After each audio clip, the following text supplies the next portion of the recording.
Hello guys, welcome to our channel Inder and Inder.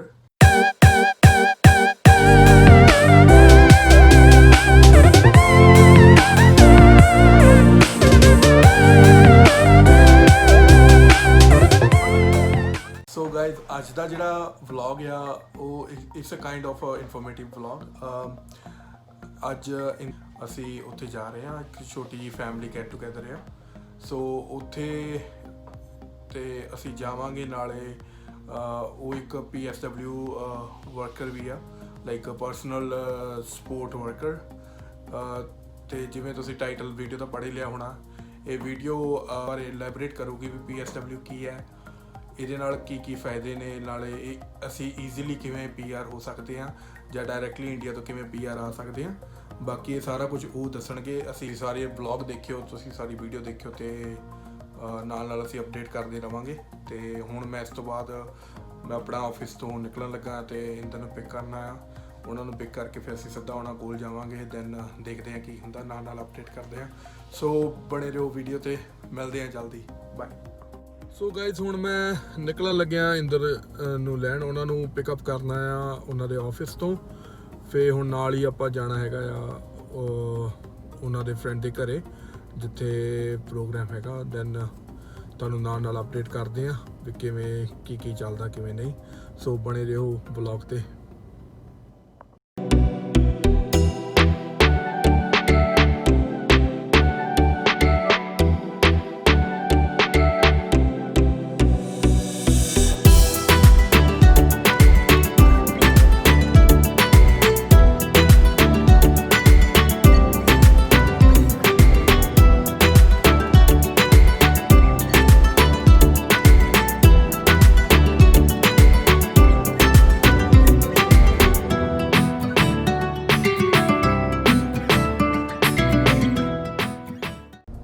Hello guys, ਹੋਰ ਕਿਵੇਂ ਹੋ ਸਾਰੇ? ਮੈਂ ਹੁਣੇ ਆਪਣੇ ਕੰਮ ਤੋਂ ਆਈ ਹਾਂ ਤੇ ਹੁਣ ਅਸੀਂ ਜਾ ਰਹੇ ਹਾਂ ਆਪਣੀ ਫਰੈਂਡ ਦੇ ਘਰ।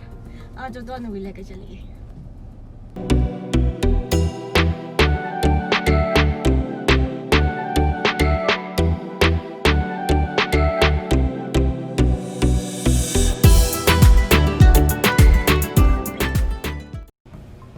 Hello guys, meet my friend Jaspreet Kaur, ਜਿਹੜੇ ਐਜ਼ ਅ PSW ਜੌਬ ਕਰਦੇ ਨੇ। ਅੱਜ ਆਪਾਂ ਉਹਨਾਂ ਕੋਲੋਂ PSW ਬਾਰੇ ਡਿਟੇਲਸ ਲਵਾਂਗੇ। ਪਲੀਜ਼ ਦੱਸੋ sir. Hello friends, so my name is Jaspreet Kaur ਤੇ ਮੈਂ ਕੈਨੇਡਾ ਦੇ ਵਿੱਚ 2019 ਦੇ ਵਿੱਚ ਦਸੰਬਰ 'ਚ ਆਈ ਸੀ ਐਜ਼ ਐਨ ਇੰਟਰਨੈਸ਼ਨਲ ਸਟੂਡੈਂਟ। ਤੇ ਮੈਂ ਬੈਕ ਹੋਮ ਨਰਸਿੰਗ ਕੀਤੀ ਹੋਈ ਹੈ, BSc ਨਰਸਿੰਗ। ਤੇ ਉਸੇ ਬੇਸਿਸ ਤੇ ਮੈਨੂੰ ਐਜ਼ ਅ PSW ਇੱਥੇ ਜੌਬ ਮਿਲੀ। ਮੈਂ ਮਿਸੀਸਾਗਾ ਦੇ ਵਿੱਚ ਹੋਮ ਇੰਸਟੇਟ ਸੀਨੀਅਰ ਕੇਅਰ ਦੇ ਨਾਲ ਕੰਮ ਕਰਦੀ ਹਾਂ। ਐਂਡ ਇਟ ਇਜ਼ ਬੇਸਿਕਲੀ ਇੱਕ ਏਜੰਸੀ ਹੈ ਜੋ ਕਿ ਸਾਨੂੰ ਕਲਾਇੰਟਸ ਪ੍ਰੋਵਾਈਡ ਕਰਦੀ ਹੈ। ਐਂਡ ਸਾਨੂੰ ਕਲਾਇੰਟ ਕਿਤੇ ਵੀ ਮਿਲ ਸਕਦੇ ਨੇ, ਹਾਊਸ ਕੇਅਰ ਮਿਲ ਸਕਦੀ ਹੈ, ਲੌਂਗ ਟਰਮ ਕੇਅਰ ਮਿਲ ਸਕਦਾ ਹੈ, ਰੈਜ਼ੀਡੈਂਟ ਹੋਮਸ ਮਿਲ ਸਕਦੇ ਨੇ। ਜਦੋਂ ਅਸੀਂ ਇੰਡੀਆ ਹੁੰਦੇ ਹਾਂ ਤਾਂ ਸਾਨੂੰ ਇੰਨਾ ਸਾਰਾ ਇਹ ਚੀਜ਼ਾਂ ਬਾਰੇ ਨਹੀਂ ਨੌਲੇਜ ਹੁੰਦੀ, ਬਿਕੋਜ਼ ਜਿਨ੍ਹਾਂ ਨੇ ਨਰਸਿੰਗ ਕੀਤੀ ਹੁੰਦੀ ਆ ਉਹਨਾਂ ਨੂੰ ਪੇਸ਼ੈਂਟ ਕੇਅਰ ਬਾਰੇ ਕਾਫੀ ਨੌਲੇਜ ਹੁੰਦੀ ਆ। ਬਟ ਜਦੋਂ ਆਪਾਂ ਇੱਥੇ ਆਉਣਾ ਹੁੰਦਾ ਤਾਂ ਸਾਨੂੰ ਲੱਗਦਾ ਕਿ ਹਾਂਜੀ ਸਾਨੂੰ ਟਿਮ ਹਾਰਟਨ 'ਚ ਜੌਬ ਕਰਨੀ ਪਏਗੀ ਜਾਂ ਮੈਕਡੋਨਲਡਸ 'ਚ ਜਾਂ ਹੋਰ ਵੀ ਜਿਹੜੇ ਏਰੀਆਜ਼ ਹੁੰਦੇ ਨੇ ਜਿੱਥੇ ਸਾਨੂੰ ਐਜ਼ ਅ ਸਟੂਡੈਂਟ ਜੌਬ ਮਿਲਦੀ ਹੈ, ਅਸੀਂ ਉੱਥੇ ਹੀ ਟਰਾਈ ਕਰਦੇ ਹਾਂ। ਬਟ ਆਪਾਂ ਆਪਣੀ ਫੀਲਡ ਦੇ ਵਿੱਚ ਟਰਾਈ ਨਹੀਂ ਕਰਦੇ। ਇਸ ਲਈ ਮੈਂ ਖੁਦ ਇਹ ਚੀਜ਼ ਦੇਖੀ ਹੈ ਕਿ ਕਾਫੀ ਜਿਹੜੇ ਸਟੂਡੈਂਟਸ ਹੁੰਦੇ ਨੇ ਉਹ ਸਫਰ ਕਰਦੇ ਨੇ because of lack of knowledge, ਉਹਨਾਂ ਨੂੰ ਨੌਲੇਜ ਨਹੀਂ ਹੁੰਦੀ। ਤੇ ਅੱਜ ਅਸੀਂ ਵੀਡੀਓ ਵੀ ਇਹ ਇਸ ਲਈ ਬਣਾ ਰਹੇ ਹਾਂ ਤਾਂ ਕਿ ਸਭ ਨੂੰ ਨੌਲੇਜ ਵੀ ਮਿਲੇ, ਰਾਈਟ। ਤੇ ਮੈਂ ਜਿੱਦਾਂ ਮੈਂ ਦੱਸਿਆ ਕਿ ਮੈਂ ਆਈ ਐਜ਼ ਐਨ ਇੰਟਰਨੈਸ਼ਨਲ ਸਟੂਡੈਂਟ, ਮੈਨੂੰ 2 ਮਹੀਨੇ ਕੰਮ ਨਹੀਂ ਮਿਲਿਆ। ਐਂਡ ਦੈਨ ਕਿਉਂਕਿ ਮੈਨੂੰ ਵੀ ਐਕਚੁਅਲੀ ਨਹੀਂ ਸੀ ਪਤਾ ਕਿ ਇਹ ਜੌਬ ਸਾਨੂੰ ਮਿਲ ਸਕਦੀ ਆ। ਤੇ ਮੇਰੀ ਫਿਰ ਇੱਕ ਫਰੈਂਡ ਹੁੰਦੀ ਸੀਗੀ, ਉਹ ਵੀ ਮੇਰੇ ਨਾਲ ਹੀ ਆਈ ਸੀਗੀ। ਪਹਿਲਾਂ ਉਹਨੂੰ ਇਹ ਜੌਬ ਮਿਲੀ, ਆਈ ਡੋਂਟ ਨੋ ਉਹਨੇ ਕਿਤੇ ਅਪਲਾਈ ਕੀਤਾ ਹੋਏਗਾ। ਦੈਨ ਉਹਨੂੰ ਕਾਲ ਆਈ ਐਂਡ ਦੈਨ ਫਿਰ ਉਹਦਾ ਇੰਟਰਵਿਊ ਹੋਇਆ ਤੇ ਫਿਰ ਉਹਨੂੰ ਜਦੋਂ ਜੌਬ ਮਿਲੀ ਉਹਨੇ ਮੈਨੂੰ ਦੱਸਿਆ। ਫਿਰ ਉਹਨੇ ਮੈਨੂੰ ਦੱਸਿਆ ਤਾਂ ਫਿਰ ਮੈਂ ਅਪਲਾਈ ਕੀਤਾ। ਐਂਡ ਦੈਨ ਅਪਲਾਈ ਕੀਤਾ ਤਾਂ ਫਿਰ ਮੈਨੂੰ 2 ਮੰਥਸ ਬਾਅਦ, ਮਤਲਬ ਕੈਨੇਡਾ ਆਉਣ ਤੋਂ 2 ਮੰਥਸ ਬਾਅਦ ਮੈਨੂੰ ਜੌਬ ਮਿਲੀ। ਤੇ ਜਦੋਂ ਮੈਨੂੰ ਜੌਬ ਮਿਲੀ ਮੈਂ ਬਹੁਤ ਖੁਸ਼ ਸੀਗੀ, ਕਿਉਂਕਿ ਇਹ ਜੌਬ ਮਿਲਣ ਤੋਂ ਪਹਿਲਾਂ ਮੈਂ ਸਿਰਫ ਇੱਕ ਦਿਨ ਮੈਂ ਫੈਕਟਰੀ 'ਚ ਜੌਬ ਕੀਤੀ ਸੀਗੀ, ਜੋ ਕਿ ਇੱਥੇ ਬਹੁਤ ਹਾਰਡ ਕੰਮ ਹੈ। ਠੀਕ ਹੈ, ਆਪਾਂ ਬॉयਜ਼ ਵੀ, ਵੈਸੇ ਆਪਾਂ ਕਹਿੰਦੇ ਹਾਂ ਕਿ ਬॉयਜ਼ ਤੇ ਗਰਲਸ 'ਚ ਕੁਝ ਜ਼ਿਆਦਾ ਡਿਫਰੈਂਸ ਨਹੀਂ ਹੁੰਦਾ, ਬਟ ਜਦੋਂ ਆਪਾਂ ਇੱਦਾਂ ਕੰਮ ਕਰਦੇ ਹਾਂ ਤਾਂ ਸਾਨੂੰ ਫੀਲ ਹੁੰਦਾ ਖੁਦ ਨੂੰ ਕਿ ਇਟ ਇਜ਼ ਵੈਰੀ ਟਫ, ਹੈ ਨਾ। ਤੇ ਕੁੜੀਆਂ ਦੇ ਲਈ ਐਜ਼ ਅ ਗਰਲ ਮੈਂ ਸੋਚਦੀ ਹਾਂ ਕਿ ਫੈਕਟਰੀਜ਼ 'ਚ ਕੰਮ ਕਰਨਾ ਬਹੁਤ ਟਫ ਹੈ। ਤੇ ਜਦੋਂ ਮੈਂ ਉੱਥੇ ਇੱਕ ਦਿਨ ਕੰਮ ਕੀਤਾ, ਉਸ ਤੋਂ ਬਾਅਦ ਮੈਨੂੰ ਇੱਥੇ ਜੌਬ ਮਿਲੀ ਤਾਂ ਮੈਂ ਬਹੁਤ ਖੁਸ਼ ਸੀਗੀ, ਕਿਉਂਕਿ ਜਿਹੜੀ ਸਾਡੀ PSW ਬੇਸਿਕਲੀ ਇਸ ਪਰਸਨਲ ਸਪੋਰਟ ਵਰਕਰ ਦਾ, ਜੋ ਆਪਾਂ ਨਾਮ ਤੋਂ ਸਮਝਦੇ ਹਾਂ ਕਿ ਪਰਸਨਲ ਸਪੋਰਟ ਮਤਲਬ ਕਿ ਜਿਹੜੇ ਸੀਨੀਅਰ ਲੋਕ ਹੁੰਦੇ ਨੇ, ਐਲਡਰਲੀ ਲੋਕ ਹੁੰਦੇ ਨੇ, ਉਹਨਾਂ ਨੂੰ ਆਪਾਂ ਪਰਸਨਲ ਸਪੋਰਟ ਦੇਣੀ ਹੁੰਦੀ ਹੈ। ਤੇ ਪਰਸਨਲ ਸਪੋਰਟ ਆਪਾਂ ਕਿੱਦਾਂ ਦੇ ਸਕਦੇ ਹਾਂ, ਜਿੱਦਾਂ ਉਹਨਾਂ ਦੀ ਪਰਸਨਲ ਕੇਅਰ ਕਰਕੇ, ਜਾਂ ਫਿਰ ਆਪਾਂ ਉਹਨਾਂ ਨੂੰ ਕੰਪੈਨੀਅਨਸ਼ਿਪ ਦਿੰਦੇ ਹਾਂ, ਕਿਉਂਕਿ ਇੱਥੇ ਮੋਸਟਲੀ ਜਿਹੜੇ ਲੋਕ ਹੁੰਦੇ ਨੇ ਉਹ ਲੋਨਲੀ ਹੁੰਦੇ ਨੇ, ਕਿਉਂਕਿ ਫੈਮਲੀਜ਼ ਇੱਥੇ ਐਕਸਟੈਂਡਡ ਨਹੀਂ ਹੁੰਦੀਆਂ ਤੇ ਸਾਰੇ ਇਕੱਲੇ ਕਪਲਸ ਰਹਿ ਰਹੇ ਹੁੰਦੇ ਨੇ ਤੇ ਉਹਨਾਂ ਦੇ ਕੋਲ ਉਹਨਾਂ ਦੇ ਬੱਚੇ ਨਹੀਂ ਹੁੰਦੇ। ਸੋ ਦੇ ਨੀਡ ਸਮਬਡੀ ਜੋ ਉਹਨਾਂ ਨਾਲ ਗੱਲਾਂ ਬਾਤਾਂ ਕਰ ਸਕੇ, ਕੰਪੈਨੀਅਨਸ਼ਿਪ ਦੇ ਸਕੇ। ਤਾਂ ਫਿਰ ਅਸੀਂ ਉਹਨਾਂ ਨੂੰ ਕੰਪੈਨੀਅਨਸ਼ਿਪ ਦਿੰਦੇ ਆ, ਜਾਂ ਉਹਨਾਂ ਦੀ ਪਰਸਨਲ ਕੇਅਰ ਕਰਦੇ ਆ, ਜਾਂ ਫਿਰ ਆਪਾਂ ਉਹਨਾਂ ਦੀ ਹੋਮ ਹੈਲਪ ਕਰ ਦਿੰਦੇ ਆ, ਜਿੱਦਾਂ ਕਿ ਜਿਹਦੇ ਵਿੱਚ ਛੋਟੀਆਂ ਚੀਜ਼ਾਂ ਆ ਜਾਂਦੀਆਂ ਨੇ, ਉਹਨਾਂ ਨੂੰ ਫੂਡ ਰੀਹੀਟ ਕਰਕੇ ਦੇਣਾ, ਜਾਂ ਲਾਈਟ ਕਲੀਨਿੰਗ ਕਹਿ ਸਕਦੇ ਆ, ਹਨਾ ਆਪਾਂ। ਬਟ ਫਿਰ ਵੀ ਮੈਂ ਬਾਕੀ ਜੌਬਸ ਤੋਂ, ਜਿਹੜੀਆਂ ਹਾਰਡ ਜੌਬਸ ਹੁੰਦੀਆਂ ਨੇ, ਉਹਨਾਂ ਨਾਲੋਂ ਮੈਨੂੰ as compare to those jobs ਮੈਂ ਜ਼ਿਆਦਾ ਬੈਟਰ ਮੰਨਦੀ ਹਾਂ। ਓਕੇ ਜਸਪ੍ਰੀਤ, ਹੁਣ ਸਾਨੂੰ ਤੁਸੀਂ ਇਹ ਦੱਸੋ ਵੀ ਜਦੋਂ ਤੁਹਾਨੂੰ ਇਹ ਜੌਬ ਮਿਲੀ ਤੇ ਉਹਦੇ ਲਈ ਤੁਹਾਡੇ ਉੱਥੇ ਕਿਹੜੀਆਂ ਰਿਕੁਆਇਰਮੈਂਟਸ ਸੀ, ਕਿਹੜੇ ਸਰਟੀਫਿਕੇਟਸ ਲੱਗੇ ਐਂਡ ਕਿਹੜੇ ਡਾਕੂਮੈਂਟਸ ਲੱਗੇ ਤੁਹਾਡੇ? ਤਾਂ ਬੇਸਿਕਲੀ ਜਦੋਂ ਅਸੀਂ as a PSW the job ਲੈਣੀ ਹੁੰਦੀ ਆ, ਤਾਂ ਵੈਸੇ ਤਾਂ ਸਾਰੇ ਹੀ ਜਿਹੜੇ ਇੰਪਲੋਇਰ ਹੁੰਦੇ ਨੇ ਉਹਨਾਂ ਦੀ ਅਲੱਗ-ਅਲੱਗ ਰਿਕੁਆਇਰਮੈਂਟ ਹੁੰਦੀ ਹੈ, ਬਟ ਅਲੱਗ-ਅਲੱਗ ਰਿਕੁਆਇਰਮੈਂਟ ਵੀ ਕੀ ਹੁੰਦੀ ਹੈ ਮੈਂ ਇੱਕ ਆਲ ਇਨ ਆਲ ਤੁਹਾਨੂੰ ਦੱਸ ਦਿੰਦੀ ਹਾਂ। ਜਿੱਦਾਂ ਕਿ ਆਪਾਂ ਦੋ 'ਚ ਡਿਵਾਈਡ ਕਰਦੇ ਹਾਂ, ਇੱਕ ਪ੍ਰਾਈਵੇਟ ਸੈਕਟਰ 'ਚ ਇੱਥੇ ਆਪਾਂ ਕੰਮ ਕਰ ਸਕਦੇ ਹਾਂ ਤੇ ਇੱਕ ਗਵਰਨਮੈਂਟ ਸੈਕਟਰ ਦੇ ਵਿੱਚ। ਗਵਰਨਮੈਂਟ ਸੈਕਟਰ ਦੇ ਵਿੱਚ ਬੇਸਿਕਲੀ ਕੀ ਹੁੰਦਾ ਕਿ ਤੁਹਾਡੇ ਕੋਲ PSW ਦੀ ਸਰਟੀਫਿਕੇਸ਼ਨ ਹੋਣੀ ਚਾਹੀਦੀ ਹੈ, ਜੋ ਕਿ 1 ਈਅਰ ਪ੍ਰੋਗਰਾਮ ਹੁੰਦਾ। ਤੇ ਆਫਟਰ ਜਦੋਂ ਆਪਾਂ ਆਪਣੀ ਐਜੂਕੇਸ਼ਨ ਕੰਪਲੀਟ ਕਰਨ ਤੋਂ ਬਾਅਦ ਇੰਡੀਆ ਤੋਂ ਆਉਂਦੇ ਹੋ, +2 ਮੈਡੀਕਲ ਕੀਤੀ ਹੋਈ ਹੈ ਜਾਂ ਫਿਰ ਤੁਸੀਂ ਨਰਸਿੰਗ ਕੀਤੀ ਹੋਈ ਹੈ, ਤਾਂ ਤੁਸੀਂ PSW ਦਾ ਪ੍ਰੋਗਰਾਮ ਜਿਹੜਾ ਇੱਥੇ ਲੈ ਸਕਦੇ ਹੋ। ਤਾਂ ਅਗਰ ਤੁਸੀਂ ਉਹ ਇੱਥੇ ਆ ਕੇ ਕਰਦੇ ਹੋ ਤਾਂ after your education you can apply for government jobs also as a PSW। But ਜੇ ਤੁਸੀਂ ਗਵਰਨਮੈਂਟ ਜੌਬ 'ਚ ਤੁਹਾਨੂੰ ਜੌਬ ਨਹੀਂ ਮਿਲ ਸਕਦੀ ਅਗਰ ਤੁਸੀਂ PSW ਦੀ ਸਰਟੀਫਿਕੇਸ਼ਨ ਨਹੀਂ ਕੀਤੀ, ਤਾਂ ਤੁਸੀਂ ਕੀ ਕਰ ਸਕਦੇ ਹੋ, ਜਿਹੜੀਆਂ ਪ੍ਰਾਈਵੇਟ ਕੰਪਨੀਜ਼ ਹੁੰਦੀਆਂ ਨੇ, ਕਿਉਂਕਿ ਪ੍ਰਾਈਵੇਟ ਕੰਪਨੀਜ਼ ਦਾ ਵੀ ਪੇ ਰੇਟ ਹਾਈ ਹੀ ਹੁੰਦਾ ਤੇ ਉੱਥੇ ਤੁਹਾਨੂੰ ਜੌਬ ਮਿਲ ਸਕਦੀ ਹੈ। ਉੱਥੇ ਤੁਹਾਨੂੰ ਜੌਬ ਕਿੱਦਾਂ ਮਿਲੇਗੀ, ਜੇ ਤੁਸੀਂ ਇੰਡੀਆ ਦੇ ਵਿੱਚ ਨਰਸਿੰਗ ਕੀਤੀ ਹੋਈ ਹੈ, ਜੇ ਤੁਸੀਂ ਇੰਡੀਆ ਦੇ ਵਿੱਚ ਨਰਸਿੰਗ ਕੀਤੀ ਹੋਈ ਹੈ ਜਾਂ ਕੋਈ ਹੋਰ ਮੈਡੀਕਲ ਰਿਲੇਟਡ ਵੀ ਤੁਸੀਂ ਪ੍ਰੋਗਰਾਮ ਕੀਤਾ, ਕਿਉਂਕਿ ਮੇਰੇ ਨਾਲ ਮੈਂ ਆਪਣੇ ਕੰਮ ਤੇ ਕਿਸੇ ਨੂੰ ਮਿਲੀ ਸੀ, ਉਹਨਾਂ ਨੇ BAMS ਕੀਤਾ ਹੋਇਆ ਸੀਗਾ ਤੇ ਉਹਨਾਂ ਨੂੰ ਵੀ ਇਹ ਜੌਬ ਮਿਲ ਗਈ, ਬਿਕੋਜ਼ ਉਹ ਦੇਖਦੇ ਆ ਕਿ ਕੋਈ ਮੈਡੀਕਲ ਪ੍ਰੋਫੈਸ਼ਨ ਦੇ ਨਾਲ ਰਿਲੇਟਡ ਹੋਵੇ ਤਾਂ ਆਪਾਂ ਇਸ ਫੀਲਡ ਦੇ ਵਿੱਚ ਜੌਬ ਕਰ ਸਕਦੇ ਹਾਂ। ਤੇ ਹੋਰ ਜਿਹੜੇ ਡਾਕੂਮੈਂਟਸ ਨੇ, ਜਿੱਦਾਂ ਮੈਂ ਦੱਸਿਆ ਕਿ ਮੈਂ ਇੰਡੀਆ ਤੋਂ ਨਰਸਿੰਗ ਕੀਤੀ ਸੀ ਤਾਂ ਉਹਨਾਂ ਨੇ ਮੇਰੇ ਉਹ ਸਾਰੇ ਡਾਕੂਮੈਂਟਸ ਲਏ, ਮੇਰੀ ਡਿਗਰੀ, DMCs ਐਂਡ ਐਵਰੀਥਿੰਗ। ਤੇ ਉਸ ਤੋਂ ਬਾਅਦ ਮੈਂ ਇੱਥੇ ਜਿਹੜਾ ਪ੍ਰੋਗਰਾਮ ਕੀਤਾ ਸੀਗਾ ਇੱਥੇ ਆ ਕੇ Canada, that was nursing leadership and management, ਜੋ ਕਿ ਮੈਂ ਸੈਨੇਗਾ ਕਾਲਜ ਦੇ ਵਿੱਚ ਕੀਤਾ। ਮੋਸਟਲੀ ਕਾਫੀ ਕੰਪਨੀਜ਼ ਹੁੰਦੀਆਂ ਨੇ ਜੋ ਕਿ ਇੱਥੇ ਜਿਹੜੇ ਬੱਚੇ ਨਰਸਿੰਗ ਦਾ ਪ੍ਰੋਗਰਾਮ ਕਰਦੇ ਆ ਉਹਨਾਂ ਨੂੰ ਵੀ ਐਜ਼ ਅ PSW ਹਾਇਰ ਕਰਦੇ ਨੇ, ਬਟ ਮੈਂ ਖੁਦੇ ਫੇਸ ਕੀਤੀ ਇਹ ਚੀਜ਼ ਕਿ ਉਹਦੇ ਵਿੱਚ ਕੀ ਹੁੰਦਾ ਕਿ ਉਹ ਦੇਖਦੇ ਆ ਕਿ ਤੁਹਾਡਾ ਕੋਰਸ ਜਿਹੜਾ ਮੋਰ ਇਨਟੂ ਦਾ ਪ੍ਰੈਕਟੀਕਲ ਟਰਮਸ ਹੋਣਾ ਚਾਹੀਦਾ ਹੈ, ਜਿੱਦਾਂ ਕਿ ਕ੍ਰੋਨਿਕ ਡਿਜ਼ੀਜ਼ ਮੈਨੇਜਮੈਂਟ, ਜਿਹਦੇ ਵਿੱਚ ਪ੍ਰੈਕਟੀਕਲ ਆਪਣੇ ਆਵਰਸ ਹੁੰਦੇ ਨੇ। ਬਟ ਜਿਹੜਾ ਮੇਰਾ ਪ੍ਰੋਗਰਾਮ ਸੀਗਾ ਉਹ ਨਰਸਿੰਗ ਲੀਡਰਸ਼ਿਪ ਐਂਡ ਮੈਨੇਜਮੈਂਟ ਸੀਗਾ, ਕਿਉਂਕਿ ਇੱਕ ਵਾਰੀ ਮੈਂ ਕਿਤੇ ਜੌਬ ਲਈ PSW ਪਹਿਲਾਂ ਅਪਲਾਈ ਕੀਤਾ ਇੱਥੋਂ, ਤਾਂ ਉਹਨਾਂ ਨੇ ਮੈਨੂੰ ਕਿਹਾ ਕਿ ਤੁਹਾਡਾ ਕੋਰਸ ਜਿਹੜਾ ਲੀਡਰਸ਼ਿਪ ਹੈ, ਦੈਟ ਇਜ਼ ਨਾਟ ਪ੍ਰੈਕਟੀਕਲ, ਤੇ ਅਸੀਂ ਤੁਹਾਨੂੰ ਐਜ਼ ਅ PSW ਜੌਬ ਨਹੀਂ ਦੇ ਸਕਦੇ। ਸੋ ਫਿਰ ਜਦੋਂ ਮੈਂ ਇਸ ਕੰਪਨੀ 'ਚ ਅਪਲਾਈ ਕੀਤਾ, ਇਹਨਾਂ ਨੇ ਮੈਨੂੰ ਇਸ ਬੇਸਿਸ ਤੇ ਹਾਇਰ ਕੀਤਾ ਕਿ ਮੈਂ ਇੰਡੀਆ ਤੋਂ ਨਰਸਿੰਗ ਕੀਤੀ ਹੋਈ ਹੈ। ਸੋ ਇਹਨਾਂ ਨੇ ਮੈਨੂੰ ਕਾਊਂਟ ਕੀਤਾ internationally trained nurse, so that's why ਮੈਨੂੰ ਇਹ ਜੌਬ ਮਿਲੀ। ਤੇ ਕਾਫੀ ਕੰਪਨੀਜ਼ ਹੁੰਦੀਆਂ ਨੇ, ਮੇਰੀ ਕੰਪਨੀ ਦੀ ਰਿਕੁਆਇਰਮੈਂਟ ਨਹੀਂ ਹੈ, ਬਟ ਕਾਫੀ ਕੰਪਨੀਜ਼ ਹੁੰਦੀਆਂ ਨੇ ਜੋ ਕਿ ਤੁਹਾਡੇ ਤੋਂ ਟਿਊਬਰਕਲੋਸਿਸ ਦਾ ਟੈਸਟ ਮੰਗਦੇ ਆ, ਜਾਂ ਤੁਹਾਡਾ ਅਪ ਟੂ ਡੇਟ ਇਮਿਊਨਾਈਜੇਸ਼ਨ ਹੋਣਾ ਚਾਹੀਦਾ ਹੈ, ਇਹ ਸਾਰੀਆਂ ਚੀਜ਼ਾਂ ਮੰਗਦੇ ਨੇ। ਹੋਰ ਆਪਣਾ CPR ਸਰਟੀਫਿਕੇਸ਼ਨ ਜਿਹੜੀ ਇੱਥੇ ਕੈਨੇਡਾ ਦੇ ਵਿੱਚ that is like very essential, CPR certification ਤੁਹਾਡੇ ਕੋਲ ਹੋਣੀ ਚਾਹੀਦੀ ਹੈ। ਉਹ ਜਿੱਥੇ ਵੀ ਤੁਸੀਂ ਮੈਡੀਕਲ ਪ੍ਰੋਫੈਸ਼ਨ 'ਚ ਕੰਮ ਕਰਦੇ ਹੋ, ਤੁਹਾਡੇ ਤੋਂ ਉਹਨਾਂ ਨੇ ਜ਼ਰੂਰ ਮੰਗਣੀ ਹੈ CPR ਦੀ ਸਰਟੀਫਿਕੇਸ਼ਨ। ਅਗਰ ਤੁਸੀਂ ਇੰਡੀਆ ਵਾਲੀ ਵੈਸੇ ਇੱਥੇ ਚੱਲਦੀ ਨਹੀਂ ਹੈ, ਇੱਥੇ ਆ ਕੇ ਤੁਹਾਨੂੰ ਕਰਨੀ ਪੈਂਦੀ ਹੈ, ਤਾਂ that is not a big deal.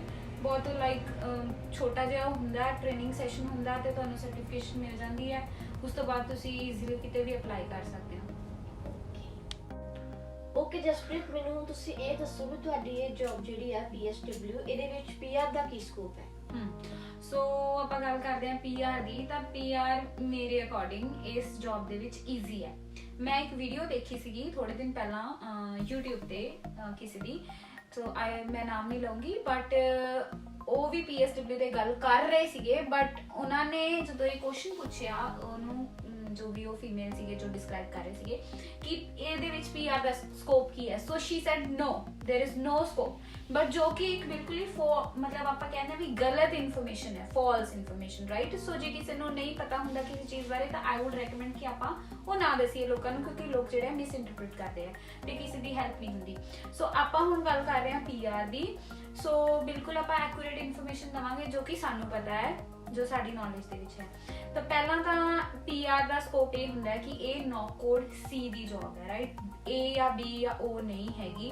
So you won't like be able to apply in express entry, but परेशान नहीं होना, क्योंकि एक्सप्रेस एंट्री तो बिना भी होर बहुत पाथवेज हुंदे ने इन कैनेडा जिन्हां दे नाल आपां PR लै सकदे हां। सो ये जिहड़ी अपनी साडी PSW दी जॉब है ये राइट नाउ ओंटारियो दे विच मैं गल करूँगी, क्योंकि मैं ओंटारियो च रहनी हाँ, so I know better about Ontario. So Ontario दे विच साडा इन डिमांड ऑक्यूपेशन स्ट्रीम जिहड़ी PNP हुंदी है ਉਹਦੇ ਵਿੱਚ ਰਾਈਟ ਨਾउ ਇਹ ਸਾਡਾ ਜਿਹੜਾ ਪ੍ਰੋਫੈਸ਼ਨ ਹੈ ਉਹ ਆਂਦਾ ਹੈ। ਇਹਦੇ ਵਿੱਚ ਤੁਹਾਨੂੰ ਬੇਸਿਕਲੀ ਤੁਹਾਡੀ ਰਿਕੁਆਇਰਮੈਂਟ ਕੀ ਹੁੰਦੀ ਹੈ ਕਿ ਤੁਹਾਨੂੰ ਆਪਣੇ ਜਿਹੜਾ ਇੰਪਲੋਇਰ ਹੈ ਜਿਹਦੇ ਅੰਡਰ ਤੁਸੀਂ ਕੰਮ ਕਰ ਰਹੇ ਹੋ, ਜਾਂ ਫਿਰ ਜੇ ਤੁਹਾਡਾ ਇੰਪਲੋਇਰ ਤੁਹਾਨੂੰ ਨਹੀਂ ਦੇ ਸਕਦਾ, ਤੁਸੀਂ ਬੇਸਿਕਲੀ ਜੌਬ ਆਫਰ ਲੈਣਾ ਹੈ ਕਿਸੇ ਵੀ ਇੰਪਲੋਇਰ ਤੋਂ। ਪਹਿਲਾਂ ਤੁਸੀਂ 9 ਮੰਥਸ ਐਕਸਪੀਰੀਅੰਸ ਗੇਨ ਕਰਨਾ। ਆਵਰਸ ਹੁੰਦੇ ਨੇ ਆਈ ਥਿੰਕ 1540 ਆਵਰਸ ਨੇ, ਸਮਥਿੰਗ ਲਾਈਕ ਦੈਟ। ਉਹ ਤੁਸੀਂ ਡਿਟੇਲ 'ਚ ਚੈੱਕ ਕਰ ਸਕਦੇ CIC ਦੀ ਵੈਬਸਾਈਟ ਤੇ ਉਹ ਉਹਨੇ ਆਵਰਸ 9 ਮੰਥਸ ਦੇ ਵਿੱਚ ਤੁਸੀਂ ਕੰਪਲੀਟ ਕਰਨ ਤੋਂ ਬਾਅਦ ਕੀ ਕਰਨਾ ਹੈ, ਜਿਹੜਾ ਤੁਹਾਡਾ ਇੰਪਲੋਇਰ ਹੈ ਉਹਦੇ ਤੋਂ ਤੁਸੀਂ ਜੌਬ ਆਫਰ ਲੈਣਾ। ਤੇ ਇੰਪਲੋਇਰ ਤੋਂ ਜਸਟ ਤੁਸੀਂ ਜੌਬ ਆਫਰ ਲੈਣਾ ਜੋ ਕਿ LMI ਨਹੀਂ ਹੁੰਦੀ, that is a simple job offer। ਉਹਦੇ ਵਿੱਚ ਤੁਹਾਡੇ ਇੰਪਲੋਇਰ ਨੂੰ ਇੱਕ PNP ਦਾ ਫਾਰਮ ਫਿਲ ਕਰਨਾ ਹੁੰਦਾ ਤੇ ਥੋੜੀਆਂ ਜਿਹੀਆਂ ਹੋਰ ਰਿਕੁਆਇਰਮੈਂਟਸ ਹੁੰਦੀਆਂ ਨੇ, ਉਹ ਜਸਟ ਤੁਸੀਂ ਪੂਰੀਆਂ ਕਰਨੀਆਂ ਨੇ। ਉਸ ਤੋਂ ਬਾਅਦ ਮੇਰੀ ਇੱਕ ਹੋਰ ਵੀ ਨੌਲੇਜ 'ਚ ਗੱਲ ਹੈ ਕਿ ਜਿੱਦਾਂ ਅਸੀਂ ਬਰੈਂਪਟਨ 'ਚ ਰਹਿੰਦੇ ਹਾਂ, ਬਰੈਂਪਟਨ ਦੇ ਵਿੱਚ ਤੇ ਮਿਸੀਸਾਗਾ ਦੇ ਵਿੱਚ ਕੀ ਹੁੰਦਾ ਕਿ ਇੰਪਲੋਇਰ ਇਹ ਜੌਬ ਆਫਰ ਨਹੀਂ ਦਿੰਦਾ, ਕਿਉਂਕਿ ਜਿਹੜਾ ਸਾਡਾ ਬਰੈਂਪਟਨ ਮਿਸੀਸਾਗਾ ਪੀਲ ਰੀਜਨ ਆਉਂਦਾ ਇੱਥੇ मतलब कि बहुत लोग तैयार ने काम करने के लिए, दैट्स वाई इंप्लॉयर ਜਿਹੜਾ ਇਨਪੁਟ ਨਹੀਂ ਪਾਉਂਦਾ, ਕਿਉਂਕਿ ਮੇਰੇ ਕੋਲ ਬੰਦੇ ਬਹੁਤ ਨੇ ਕੰਮ ਕਰਾਉਣ ਦੇ ਲਈ, ਰਾਈਟ। ਬਟ ਜੇ ਤੁਸੀਂ ਯਾਰਕ ਰੀਜਨ 'ਚ ਜਾਓਗੇ ਹੈ ਨਾ, ਜਿੱਦਾਂ ਆਪਾਂ ਆਪਣੇ ਹੋਰ ਰੀਜਨ ਨੇ ਇੱਥੇ ਨੇੜੇ ਤੇੜੇ ਕਹਿ ਲਓ, ਤੇ ਜਿੱਦਾਂ ਮੈਨੂੰ ਪਤਾ ਹੈ ਮਿਲਟਨ ਦੇ ਵਿੱਚ, ਉੱਥੇ ਜਿਹੜੇ ਇੰਪਲੋਇਰ ਨੇ ਬਹੁਤ ਈਜ਼ੀਲੀ ਜੌਬ ਆਫਰ ਇਹ ਦੇ ਦਿੰਦੇ ਨੇ, ਜਿਹੜੇ ਲੌਂਗ ਟਰਮ ਕੇਅਰ ਨੇ ਤੇ ਰੈਜ਼ੀਡੈਂਸ ਹੋਮ ਨੇ। ਮੈਨੂੰ ਇਸ ਲਈ ਪਤਾ ਕਿਉਂਕਿ ਮੇਰੀਆਂ ਖੁਦ ਦੀਆਂ ਫਰੈਂਡਸ ਨੇ ਜੌਬ ਆਫਰ ਉੱਥੋਂ ਆਪਣੇ ਇੰਪਲੋਇਰਸ ਤੋਂ ਲਿਆ, ਦੈਟਸ ਵਾਈ ਆਈ ਨੋ। ਤੇ ਉਹਦੇ ਨਾਲ ਕੀ ਹੋਏਗਾ ਕਿ ਤੁਸੀਂ ਜਸਟ 9 ਮੰਥਸ ਕੰਮ ਕਰਨਾ and then directly you can apply for the PNP। ਤੇ ਉਸ ਤੋਂ ਬਿਨਾ ਜੇ ਆਪਾਂ ਗੱਲ ਕਰੀਏ ਆਪਣੀ ਹੋਮ ਕੰਟਰੀ ਤੋਂ, ਜਿੱਦਾਂ ਆਪਾਂ ਇੰਡੀਆ ਤੋਂ ਆਉਂਦੇ ਆ ਜਾਂ ਕੋਈ ਵੀ ਕਿਸੇ ਦੀ ਹੋਮ ਕੰਟਰੀ ਹੈ, ਤੇ ਉੱਥੋਂ ਵੀ ਬਹੁਤ ਈਜ਼ੀ ਪਾਥਵੇਜ਼ ਨੇ ਇੱਥੇ ਆਉਣ ਲਈ as a PSW, as a live in caregiver. ਤੁਸੀਂ ਵਰਕ ਵੀਜ਼ਾ ਤੇ ਵੀ ਆ ਸਕਦੇ ਹੋ, ਤੁਸੀਂ ਐਜ਼ ਅ ਪਰਮਨੈਂਟ ਰੈਜ਼ੀਡੈਂਟ ਵੀ ਆ ਸਕਦੇ ਹੋ।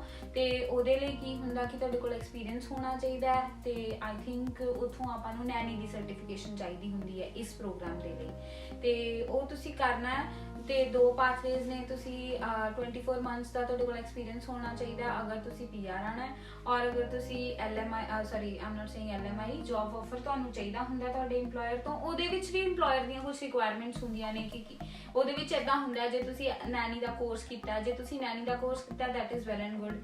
ਅਗਰ ਤੁਸੀਂ ਨੈਨੀ ਦਾ ਕੋਰਸ ਜਿਹੜਾ ਹੁੰਦਾ ਅਗਰ ਆਪਾਂ ਨਰਸਿੰਗ ਤੋਂ ਬਾਅਦ ਕਰਦੇ ਹਾਂ ਤਾਂ ਉਹਦੀ ਜਿਹੜੀ ਡਿਊਰੇਸ਼ਨ ਹੁੰਦੀ ਉਹ ਘੱਟ ਜਾਂਦੀ ਹੈ। ਜਿੱਦਾਂ ਮੰਨ ਲਓ ਕਿ ਨੈਨੀ ਦਾ ਕੋਰਸ ਅਗਰ 6 ਮਹੀਨੇ ਦਾ, ਮੈਂ ਐਗਜ਼ਾਮਪਲ ਦੇ ਰਹੀ ਹਾਂ, ਨਾਟ ਸ਼ੋਰ ਕਿ ਉਹ 6 ਮਹੀਨੇ ਦਾ ਕਿਉਂਕਿ ਮੈਂ ਨਹੀਂ ਕੀਤਾ, ਤੇ ਅਗਰ ਤੁਸੀਂ ਨਰਸਿੰਗ ਕੀਤੀ ਹੋਈ ਆ ਤਾਂ ਉਹਦੀ ਡਿਊਰੇਸ਼ਨ ਤੁਹਾਡੇ ਲਈ 3 ਮੰਥ ਹੋ ਜਾਂਦੀ ਹੈ ਇੰਡੀਆ ਤੋਂ, ਜੇ ਕਿਸੇ ਵੀ ਤੁਸੀਂ ਆਪਣੇ ਹੋਮ ਕੰਟਰੀ ਤੋਂ ਕਰਦੇ ਹੋ।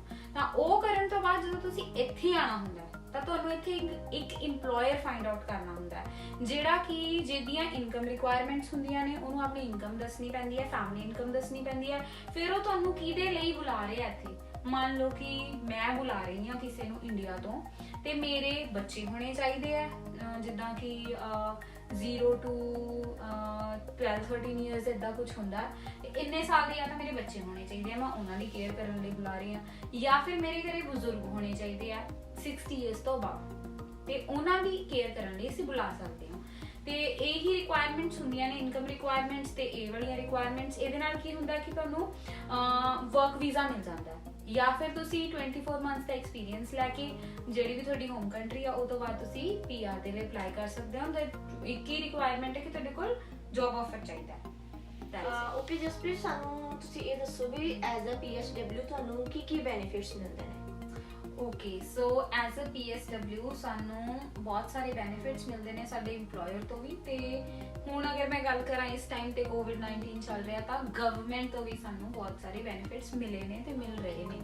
ਜਿੱਦਾਂ ਕਿ EMPLOYER ਤੋਂ ਤਾਂ ਵੈਸੇ ਨਾਰਮਲ ਬੈਨੀਫਿਟਸ ਇੱਥੇ ਸਭ ਨੂੰ ਹੀ ਮਿਲਦੇ ਨੇ, ਆਪਾਂ ਕੋਈ ਵੀ ਜੌਬ ਕਰੀਏ, ਜੇ ਆਪਾਂ ਲੀਗਲ ਜੌਬ ਕਰਦੇ ਹਾਂ, ਜਿੱਦਾਂ ਕਿ ਜਿਹੜੀ ਕੰਪਨੀ 'ਚ ਮੈਂ ਕੰਮ ਕਰਦੀ ਹਾਂ, ਜੇ ਆਪਾਂ ਫੁੱਲ ਟਾਈਮ ਕੰਮ ਕਰਦੇ ਹਾਂ ਤਾਂ ਸਾਨੂੰ ਜਿਹੜਾ ਹੈ ਡੈਂਟਲ ਬੈਨੀਫਿਟ ਮਿਲਦਾ ਹੈ, ਤੇ ਵੈਕੇਸ਼ਨ ਪੇ ਤਾਂ ਆਈ ਥਿੰਕ ਇੱਥੇ ਸਾਰੀ ਜੌਬਸ ਦੇ ਵਿੱਚ ਮਿਲਦੀ ਹੈ, ਤੇ ਹੋਰ ਵੀ ਮੈਡੀਕਲ ਰਿਲੇਟਡ ਮਤਲਬ ਮੈਡੀਕਲ ਹੈਲਥ ਰਿਲੇਟਡ ਸਾਨੂੰ ਬਹੁਤ ਸਾਰੇ ਬੈਨੀਫਿਟਸ ਮਿਲਦੇ ਨੇ।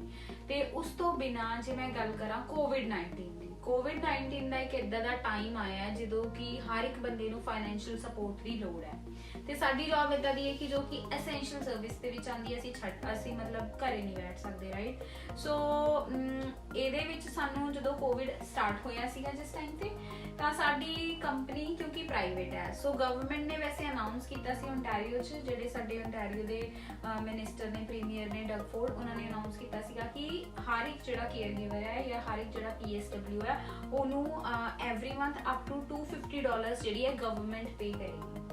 ਸੋ ਸਾਨੂੰ ਉਸ ਟਾਈਮ ਤੇ ਉਹ ਬੈਨੀਫਿਟ ਮਿਲਿਆ ਨਹੀਂ, ਬਿਕੋਜ਼ ਸਾਡੀ ਕੰਪਨੀ ਜਿਹੜੀ ਆ ਉਹ ਪ੍ਰਾਈਵੇਟ ਹੈ। ਤਾਂ ਸਾਡੀ ਕੰਪਨੀ ਦੇ ਜਿਹੜੇ ਸਾਡੇ ਡਾਇਰੈਕਟਰ ਨੇ ਉਹਨਾਂ ਨੇ ਆਪਣੇ ਵੱਲੋਂ ਸਾਨੂੰ ਪਰ ਆਵਰ ਜਿੰਨਾ ਅਸੀਂ ਕੰਮ ਕੀਤਾ $1 ਐਕਸਟਰਾ ਪੇ ਦਿੱਤੀ ਈਚ ਆਵਰ। ਸੋ ਜੋ ਕਿ ਇੰਨਾ ਫਰਕ ਉਹਦੇ ਨਾਲ ਪੈਂਦਾ ਨਹੀਂ, ਲੇਕਿਨ ਫਿਰ ਵੀ ਛੋਟੀ ਜਿਹੀ ਹੈਲਪ ਵੀ ਬਹੁਤ ਵੱਡੀ ਹੋ ਜਾਂਦੀ ਹੈ ਜਦੋਂ ਸਾਨੂੰ ਫਾਈਨੈਂਸ਼ੀਅਲ ਅਸਿਸਟੈਂਸ ਦੀ ਲੋੜ ਹੁੰਦੀ ਹੈ।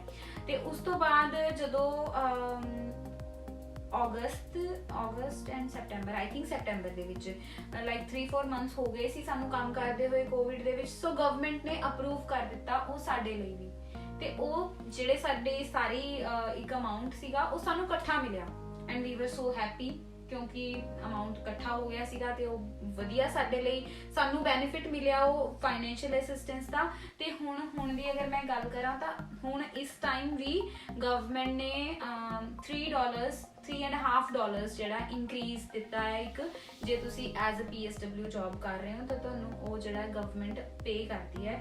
ਸੋ ਹੁਣ ਵੀ ਜਿੰਨੀ ਸਾਡੀ ਨਾਰਮਲ ਪੇ ਆ ਉਹਦੇ ਤੋਂ ਸਾਨੂੰ $3.5 ਐਕਸਟਰਾ ਮਿਲ ਰਹੇ ਨੇ, ਸੋ ਵਿਚ ਇਜ਼ ਵੈਲ ਐਂਡ ਗੁੱਡ ਅਗਰ ਤੁਸੀਂ ਐਜ਼ ਅ PSW ਜੌਬ ਕਰ ਰਹੇ ਹੋ ਤਾਂ। ਓਕੇ ਗਾਇਸ, ਆਈ ਥਿੰਕ ਜਿੰਨੀ ਮੈਨੂੰ ਇਨਫੋਰਮੇਸ਼ਨ ਸੀ ਉਹਦੇ ਹਿਸਾਬ ਨਾਲ ਮੈਂ ਆਪਣੀ ਸਾਰੀ ਇਨਫੋਰਮੇਸ਼ਨ ਤੁਹਾਡੇ ਨਾਲ ਸ਼ੇਅਰ ਕਰ ਚੁੱਕੀ ਹਾਂ। ਤੇ ਜੇ ਫਿਰ ਵੀ ਇਨ ਕੇਸ ਤੁਹਾਨੂੰ ਕੋਈ ਵੀ ਡਾਊਟ ਹੋਏਗਾ ਜਾਂ ਕੁਐਰੀ ਹੋਏਗੀ ਰਿਗਾਰਡਿੰਗ ਇਹ ਜੋ ਵੀ ਸਾਡਾ ਸੈਸ਼ਨ ਰਿਹਾ ਅੱਜ, ਤੇ ਜ਼ਰੂਰ ਸਾਨੂੰ ਕਮੈਂਟ ਸੈਕਸ਼ਨ ਦੇ ਵਿੱਚ ਕਮੈਂਟ ਜ਼ਰੂਰ ਡ੍ਰੌਪ ਕਰਿਓ ਤਾਂ ਕਿ ਅਸੀਂ ਤੁਹਾਨੂੰ ਰੀਚ ਕਰ ਸਕੀਏ ਤੁਹਾਡੀ ਹੈਲਪ ਕਰਨ ਦੇ ਲਈ, ਤੇ Inder will definitely help you. Thank you. Okay guys, hopefully ਤੁਹਾਨੂੰ ਅੱਜ ਦਾ ਇਨਫੋਰਮੇਟਿਵ ਸੈਸ਼ਨ ਪਸੰਦ ਆਇਆ ਹੋਵੇਗਾ। ਮਿਲਦੇ ਹਾਂ ਨੈਕਸਟ ਬਲੌਗ 'ਚ, ਬਾਏ। ਸੋ ਗਾਇਜ਼ ਇਹ ਸੀ ਅੱਜ ਦੀ ਵੀਡੀਓ, ਹੋਪਫੁਲੀ ਤੁਸੀਂ ਇੰਜੋਏ ਕੀਤੀ ਹੋਊਗੀ। ਮੇਬੀ ਤੁਹਾਨੂੰ ਸਾਰੇ ਆਪਣੇ ਕੁਐਸਚਨਸ ਦੇ ਆਨਸਰ ਮਿਲ ਗਏ ਹੋਣਗੇ ਰਿਗਾਰਡਿੰਗ PSW। ਜੇ ਕਿਸੇ ਨੂੰ ਵੀ ਕੋਈ ਵੀ ਡਾਊਟ ਆ ਪਲੀਜ਼ ਕਮੈਂਟ ਸੈਕਸ਼ਨ 'ਚ ਕਮੈਂਟ ਡ੍ਰੌਪ ਕਰ ਦਿਓ, ਤੇ ਅਸੀਂ ਪੂਰੀ ਕੋਸ਼ਿਸ਼ ਕਰਾਂਗੇ ਵੀ ਜਿਹੜਾ ਤੁਹਾਡੇ ਕੁਐਸਚਨ ਦਾ ਆਨਸਰ ਦੇ ਸਕੀਏ। ਬਾਕੀ ਮਿਲਦੇ ਹਾਂ ਅਸੀਂ ਨੈਕਸਟ ਬਲੌਗ 'ਚ, ਮੇਬੀ ਆਉਣ ਵਾਲੇ ਟਾਈਮ 'ਤੇ ਹੋਰ ਵੀ ਵਧੀਆ ਵਲੌਗ ਤੁਹਾਡੇ ਲਈ ਲੈ ਕੇ ਹਾਜ਼ਰ ਹੋਵਾਂਗੇ। So good night guys, okay, take care, see you, bye ਸਾਡੇ ਦੋਨਾਂ ਵੱਲੋਂ, ਟੇਕ ਕੇਅਰ।